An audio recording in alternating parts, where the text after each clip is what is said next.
I want to go back to something, roots and rivers, right? T4B, our young people came up with this idea of roots and rivers. When we see a problem in our community, we need to go to the root causes, because oftentimes the presenting problem, like, oh, I have a headache, I need to take an aspirin for the headache. When reality is, wait a minute, why do I have a headache? Is it because I haven't eaten? Is it because I'm really stressed about school? Is it because I have to make a choice about like deciding to ask a person on a date and I'm not sure they're gonna say yes? But there might be the presenting problem isn't often the root cause. So if we can have people most impacted talking about root causes, that's roots. And if we can think of rivers, oftentimes the things that are happening in our community the policies are upstream and decided by others. But we want the most impacted communities to go upstream and be part of that systems change and part of that decision making themselves. And for me, this is exactly why, and I want to be very transparent about, even recently, gun violence in our community, whether that's what happened in Washington Middle School most recently, or knowing that we know in our community that young men of color are the most likely perpetrators, but also victims of gun violence in Albuquerque. Not that the outdoors can solve that problem, but it's part of it, right? Young people deserve to have the access because the outdoors can heal us. And when we have programs like outdoor recreation, dance, music, good, healthy cooking, community gardening, and the variety of things. When we invest in that, we're really investing in the community, right?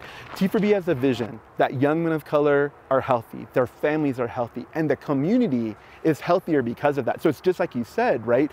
We're not talking about just young men of color, because young men of color are part of our community. We're all impacted by that, right? So if we want to really address, for example, safety and crime in our community, is it really more police, or is it much more programming and asking young people, what do you want and need right now, right? What are the connections that you're lacking that we can invest in? And I think about this, for every dollar we spend on police, if we spent 10 cents on youth programming that was positive youth development, that was getting young people, and outdoor recreation is only part of that, the puzzle, right? But here's the great thing, when young people are connected to the outdoors, they start to see themselves as part of something larger.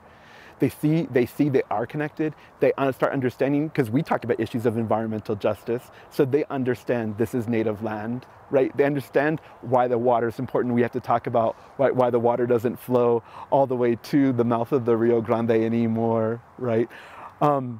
But that's why it's important for all of Albuquerque to understand, when young men of color, when young people who don't have access do, that it can positively impact the whole community, right?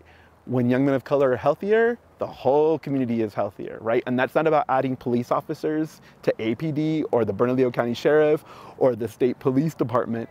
That's about saying, let's invest in us. Let's invest in young people, right? Let's invest in youth jobs. Let's invest in free transit so that young people can get where they need to go. And so I think, I really hope that viewers will understand that those dollars invested, by the way, are generational dollars, right? We're healing generational trauma, but we believe we're actually healing, right, each other, and that's also future generations. Can you imagine, future generations of people in Albuquerque who have equitable access to outdoors, so that this river doesn't get, right, developed the way that past mayors have wanted to, where people have spoken up and said, nah, we don't want that in Albuquerque. We want to keep it as wild as it can be, right? We've already kind of tamed the river enough. But young people deserve, the future young people in Albuquerque, future families in Albuquerque deserve that same access too.